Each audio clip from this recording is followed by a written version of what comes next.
शांति। आज 17 सितंबर 2021 के बाबा के मधुर महावाक्य है। मीठे बच्चे, इस देह भान से मर जाओ, अर्थात इस पुरानी पतित देह से प्रीत तोड़ एक बाप से सच्ची प्रीत जोड़ो। प्रश्न है आज की मुरली से, संगम पर तुम बच्चों की नेचुरल ब्यूटी कौन सी है? उत्तर है, ज्ञान के जेवरों से सदा सजे सजाए रहना, यही तुम्हारी नेचुरल ब्यूटी है। जो ज्ञान के जेवरों से सजे हुए रहते हैं, उनका चेहरा खुशी में फूल की तरह खिला रहता है। अगर खुशी नहीं रहती तो जरूर कोई देह अभिमान की आदत है, जिससे ही सब विकार उत्पन्न होते हैं। आज की मुरली से पहले गीत बजा है, महफिल में जल उठी शमा परवानों के लिए, और उसी गीत पर बाबा ने बहुत सुंदर बातें समझाई है। ओम शांति। इस गीत का अर्थ कितना विचित्र है। प्रीत बनी है किसके लिए? तो कहा मरने के लिए। किससे बनी है? भगवान से, क्योंकि इस दुनिया से मरकर उनके पास जाना है। ऐसी कब किसके साथ प्रीत हुई है क्या? प्रीत हो और मर जाना पड़े। जो यह ख्याल में आए कि मर जाएंगे, फिर कोई प्रीत रखेंगे? गीत का अर्थ कितना वंडरफुल है। क्षमा से परवाने प्रीत रख, फेरी पहन जल मरते हैं। तुमको भी बाप के पास आते आते यह शरीर छोड़ना है, अर्थात बाप को याद करते करते शरीर छोड़ना है। यह तो जैसे बड़ा दुश्मन हो गया।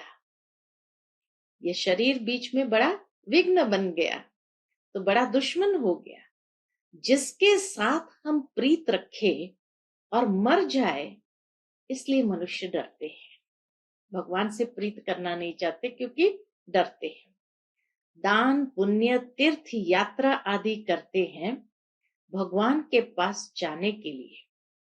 शरीर छोड़ते हैं तो मनुष्य कहते हैं भगवान को याद करो। भगवान कितना नामी ग्रामी है।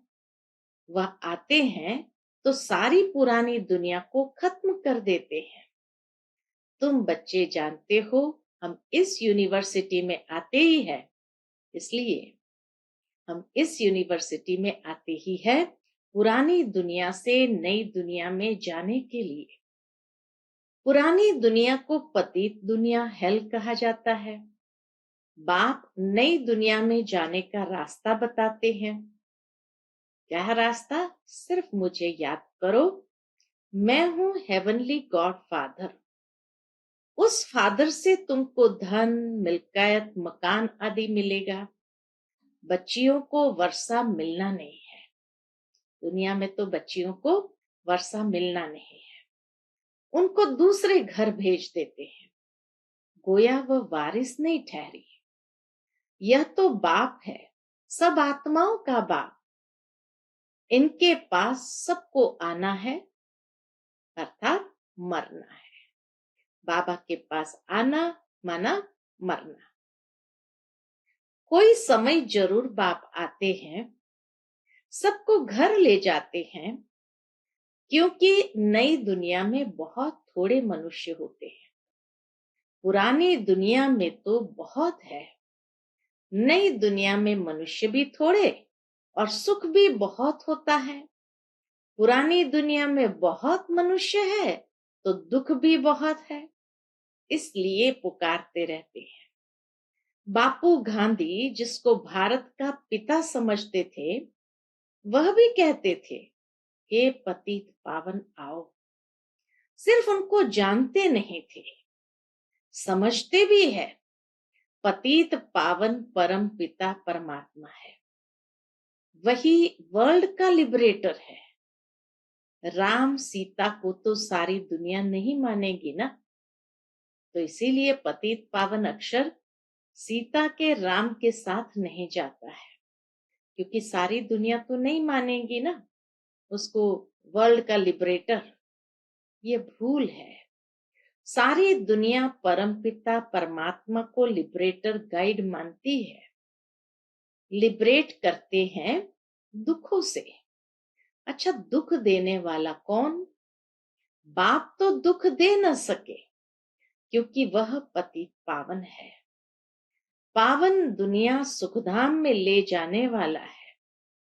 तुम हो उस रूहानी बाप के रूहानी बच्चे। जैसे बाप वैसे बच्चे। लौकिक बाप के हैं जिस्मानी बच्चे। अभी तुम बच्चों को समझना है। क्या समझना है? हम आत्मा है। परम पिता परमात्मा हमको वर्षा देने आए हैं। हम स्टूडेंट हैं। ये भूलना नहीं चाहिए। बच्चों की बुद्धि में रहता है शिव बाबा मधुबन में मुरली बजाते हैं। वह काठ की मुरली तो यहाँ नहीं है।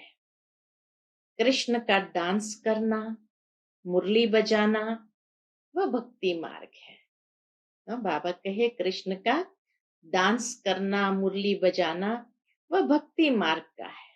यादगार चरित्र में दिखाया है। तुम कृष्ण के लिए मुरली नहीं कह सकते। मुरली शिव बाबा बजाते हैं। तुम्हारे पास अच्छे अच्छे गीत बनाने वाले आएंगे। जितने सालों पहले बाबा ने उन गीत बनाने वालों का आह्वान किया था। तो बाबा कहे तुम्हारे पास अच्छे अच्छे गीत बनाने वाले आएंगे। गीत अक्सर करके पुरुष ही बनाते हैं। तुमको कोई भक्ति मार्ग के गीत आदि नहीं गाने हैं। तुम्हें तो एक शिव बाबा को ही याद करना है। बाप कहते हैं मुझ अलफ को याद करो। शिव को कहते हैं बिंदी। व्यापारी लोग बिंदी लिखेंगे तो कहेंगे शिव, लगाओ शिव, यानी बिंदी लगाओ। एक बिंदी लिखे 10 हो जाएगा। फिर बिंदी लिखो तो 100। तुमको भी शिव बाबा को याद करना है।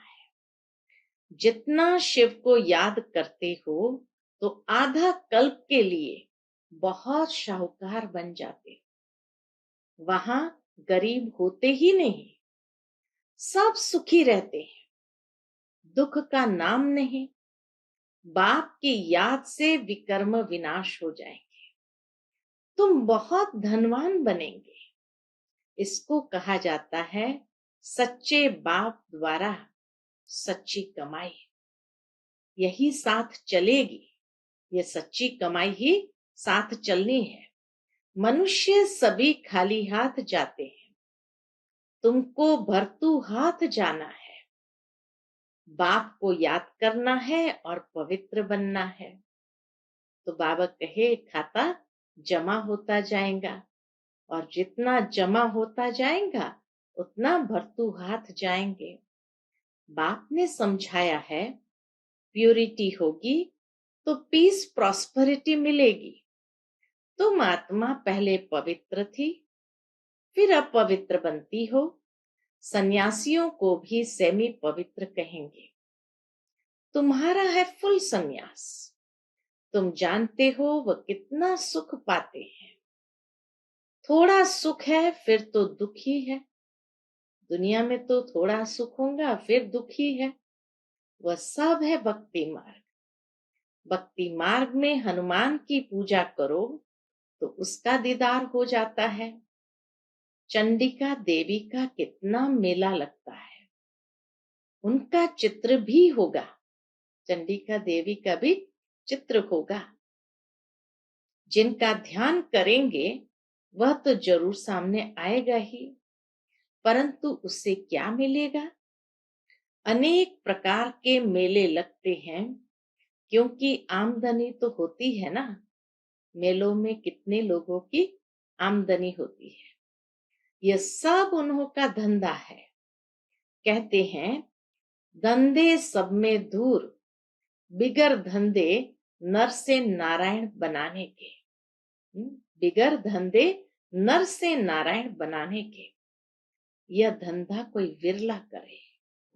बाप का बनकर सब कुछ देह सहित बाप को दे देना, क्योंकि तुम जानते हो हमको नया शरीर चाहिए।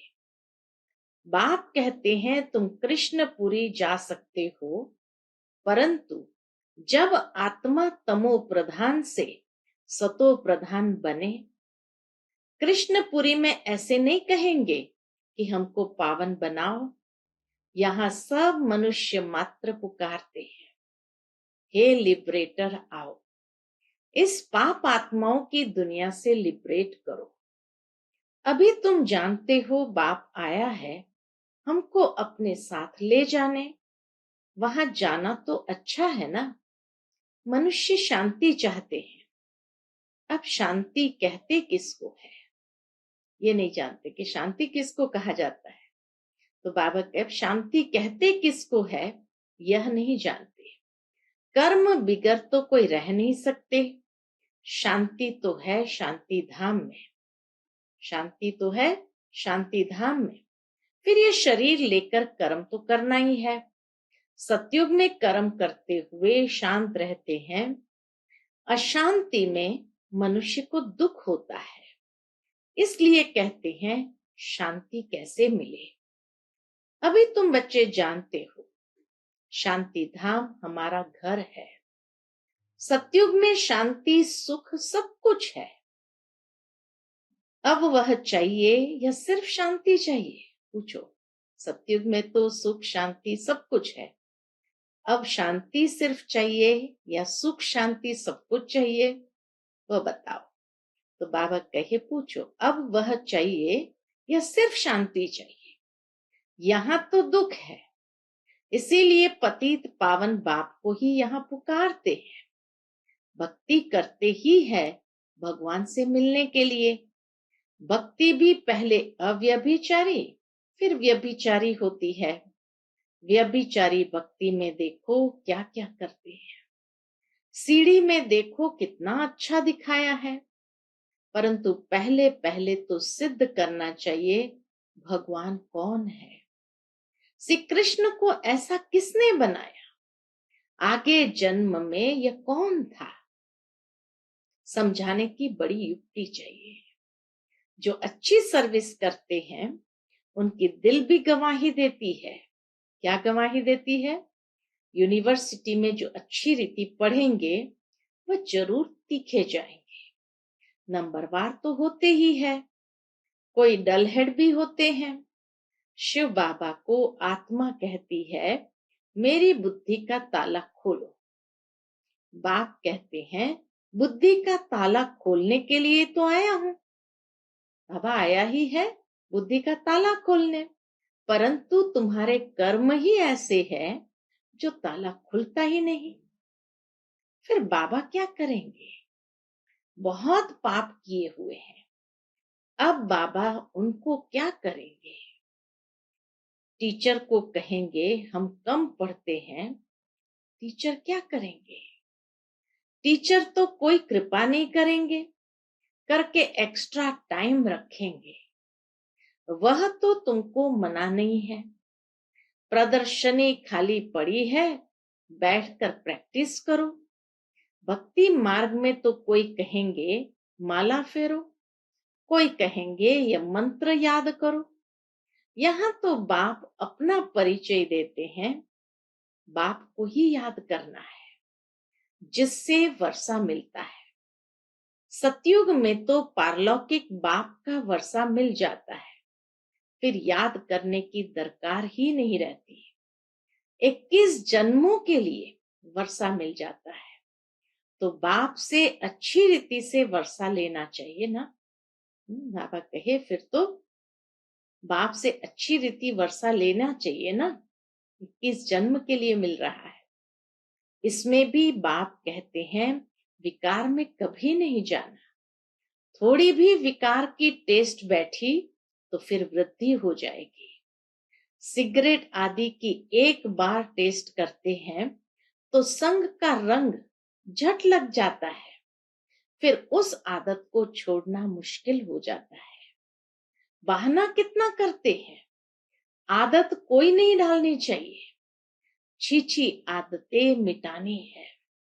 बाप कहते हैं जीते जी देह का भान छोड़ो, जीते जी देह का भान छोड़ो, मुझे याद करो। देवताओं को भोग हमेशा पवित्र ही लगाया जाता है, तो तुम भी पवित्र खाओ, भोजन भी स्वीकार करो तो सात्विक पवित्र। अभी तुम बच्चों को फूल मुआफिक हर्षित रहना चाहिए, चेहरा हमेशा खुशी से खिला रहना चाहिए। कन्या को पति मिलता है तो मुखड़ा खिल जाता है ना, अच्छे जेवर आदि कपड़े पहनती है तो चमक उठती है। अभी तुम तो ज्ञान के जेवर पहनते हो, वहां स्वर्ग में तो नेचुरल ब्यूटी रहती है। कृष्ण का नाम ही है सुंदर।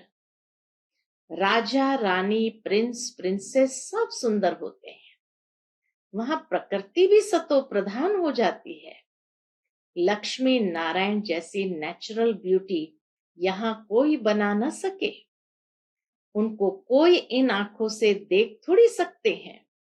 हाँ, साक्षात्कार होता है, परंतु साक्षात्कार से हूबहू चित्र बना थोड़ी सकेंगे, वैसा चित्र बना नहीं सकते हैं। हाँ, कोई आर्टिस्ट को साक्षात्कार हो जाए और उसी समय बैठ बनाए, परंतु है मुश्किल। बाबा कहे एक्यूरेट वो नहीं बना सकते। तो तुम बच्चों को बहुत नशा रहना चाहिए। अभी बाबा हमको लेने आया है, बाबा से हमें स्वर्ग का वर्षा मिलता है। यह हमारे 84 जन्म पूरे हुए। ऐसे ऐसे ख्याल बुद्धि में होने से खुशी होगी। जितना बाबा कहे अच्छे अच्छे ख्यालात बुद्धि में चलते रहेंगे तो खुशी बनी रहेगी। विकार का जरा भी ख्याल नहीं आना चाहिए। बाप कहते हैं काम महाशत्रु है। द्रौपदी ने भी इसीलिए पुकारा है ना। बाप कहते हैं तुम एक मेरे से ही सुनो और यही श्रीमत औरों को सुनाओ। फादर शोज सन, सन शोज फादर। फादर कौन? शिव फादर। शिव और शालिग्राम का गायन है। शिव बाबा जो समझाते हैं इस पर फॉलो करो। फॉलो फादर, यह गायन उनका है। बाप कहते हैं मीठे बच्चे फॉलो कर पवित्र बनो। फॉलो करने से ही तुम स्वर्ग के मालिक बनेंगे। लौकिक बाप को फॉलो करने से 63 जन्म तुम सीढ़ी नीचे उतरते हो। अब पारलौकिक बाप को फॉलो कर ऊपर चढ़ना है, बाप के साथ जाना है। बाप कहते हैं एक एक रत्न, एक एक ये ज्ञान रत्न लाखों रुपए का है। अर्थात लाखों रुपए खर्च करने के बाद भी ऐसे ज्ञान के रत्न कहीं नहीं मिलेंगे। बाप रोज समझाते रहते हैं मीठे मीठे बच्चों, पहले पहले सबको दो बाप का परिचय देना है। लौकिक बाप वर्षा देते हैं पतित बनने का, पारलौकिक बाप वर्षा देते हैं पावन बनने का। कितना फर्क है। अब पारलौकिक बाप कहते हैं पावन बनो। विकार में जाने वाले को पतित कहा जाता है। तुम्हारी मिशन है, क्या मिशन है हमारी? पतितों को पावन बनाने का रास्ता बताने वाली। पारलौकिक बाप भी अभी कहते हैं पावन बनो, जबकि विनाश सामने खड़ा है। तो अब क्या करना चाहिए? जरूर पारलौकिक बाप की मत पर चलना चाहिए ना। प्रदर्शनी में यह भी प्रतिज्ञा लिखवानी चाहिए। प्रदर्शनी समझाते हैं तो बाबा कहे यह भी प्रतिज्ञा लिखवानी चाहिए। पारलौकिक बाप को फॉलो करेंगे, पतित बनना छोड़ेंगे। लिखो। बाप ही गारंटी लेते हैं, तुम भी गारंटी ले सकते हो। तुम पतित बनते ही क्यों हो जो फिर पुकारते हो हे पतित पावन आओ। सारी बात ही है प्योरिटी पर। तुम बच्चों को दिन प्रतिदिन खुशी रहनी चाहिए। हमको बाप स्वर्ग का वर्षा दे रहे हैं।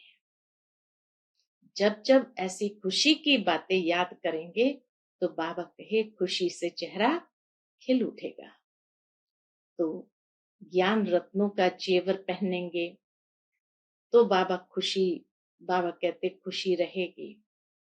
फिर जब ये याद करेंगे बाबा को और ये याद रहेगा कि हम स्वर्ग में जा रहे हैं तो खुशी रहेगी।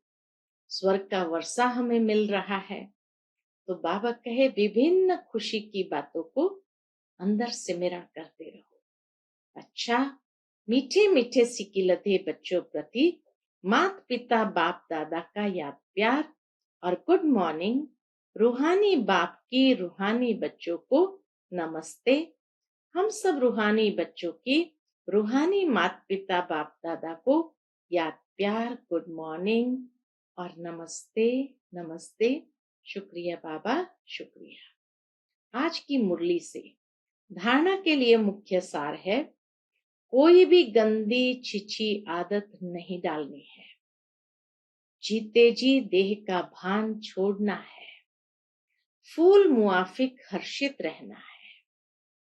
दूसरी पॉइंट, पारलौकिक बाप को फॉलो कर पावन बनना है। उनकी श्रीमत पर चलने की प्रतिज्ञा करनी और करानी है। आज का बाबा का हम बच्चों के प्रति मधुर वरदान है, अपनी श्रेष्ठ वृत्ति द्वारा शुद्ध वायुमंडल बनाने वाले सदा शक्तिशाली आत्मा भव। अपनी श्रेष्ठ वृत्ति द्वारा शुद्ध वायुमंडल बनाने वाले सदा शक्तिशाली आत्मा भव। जो सदा अपनी श्रेष्ठ वृत्ति में स्थित रहते हैं वे किसी भी वायुमंडल वाइब्रेशन में डगमग नहीं हो सकते। वृत्ति से ही वायुमंडल बनता है। यदि आपकी वृत्ति श्रेष्ठ है तो वायुमंडल शुद्ध बन जाएगा। कई वर्णन करते हैं कि क्या करे, वायुमंडल ही ऐसा है। वायुमंडल के कारण मेरी वृत्ति चंचल हुई तो उस समय शक्तिशाली आत्मा के बजाय कमजोर आत्मा बन जाते हैं। लेकिन व्रत यानी प्रतिज्ञा की स्मृति से वृत्ति को श्रेष्ठ बना दो। व्रत की स्मृति से वृत्ति को श्रेष्ठ बना दो तो शक्तिशाली बन जाएंगे। आज का बाबा का सुंदर स्लोगन है, गुण मूर्त बनकर सर्व को गुण मूर्त बनाना ही महादानी बनना है। गुण मूर्त बनकर सर्व को गुण मूर्त बनाना ही महादानी बनना है। अच्छा, Om Shanti. To watch Peace of Mind channel videos on YouTube, subscribe us on youtube.com/TV Peace of Mind. Just a click for a peaceful life.